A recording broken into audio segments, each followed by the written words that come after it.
tribunaux sont attendus. Ils seront scrutés à Dakar en particulier,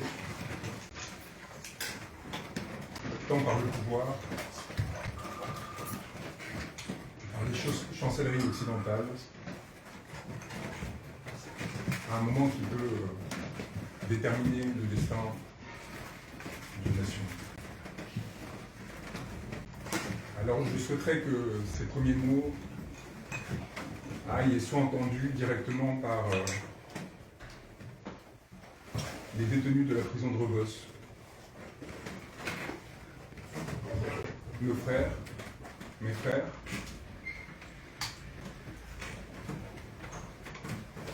qui, dans cet espace destiné à accueillir 600 personnes, sont 3000,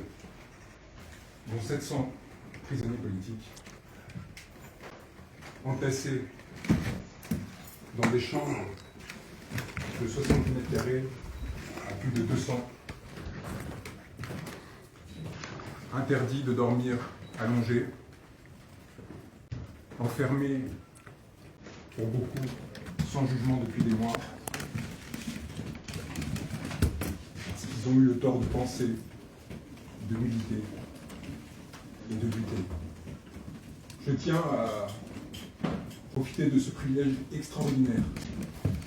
qui m'est offert par votre présence et par la visibilité que vous nous avez offert.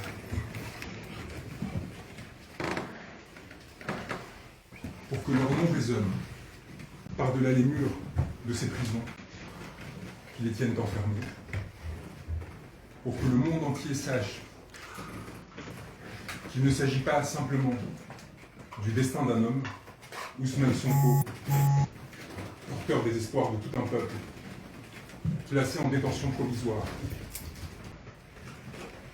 enfermé à 6 mois d'une élection pour l'empêcher de se présenter, mais également de 1700 individus, 1700 corps,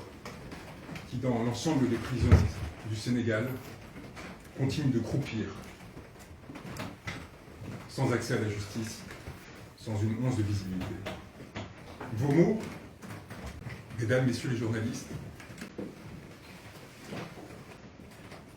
arrivent à leurs oreilles. Ils sont scrutés, ils sont attendus. Ils leur permettent d'espérer, ou à l'inverse, de s'effondrer. La lueur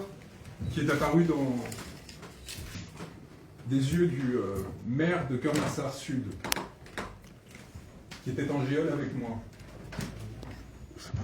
détenu depuis 4 mois, sans jugement, pour un post Facebook où il s'indignait que l'un de ses administrés soit mort du fait de l'ingestion de gaz lacrymogène alors qu'il était asthmatique. La lueur dans son regard,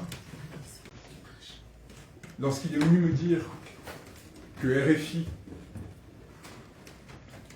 avait annoncé la tenue d'une manifestation de gilets jaunes en soutien à mon égard et à l'égard de l'ensemble des détenus politiques sénégalais, dit beaucoup de l'importance en ces temps-ci de la solidarité des luttes, de leur continuité entre peuples et du caractère universel de la lutte que mène en ce moment le peuple sénégalais. Elle dit aussi beaucoup de l'alliance entre les peuples qui continuent d'exister malgré les méfaits de nos gouvernants et de nos gouvernements, qui ne cessent de créer des barrières entre nous, de la haine, de la détestation, du fait du pillage et de la violence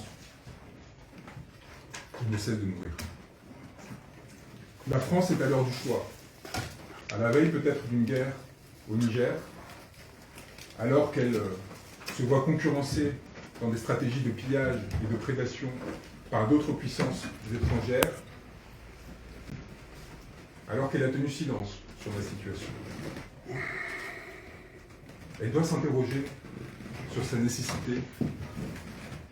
d'exprimer, non pas seulement de soutenir silencieusement les peuples africains. La France, mon pays, doit se tenir du côté des peuples,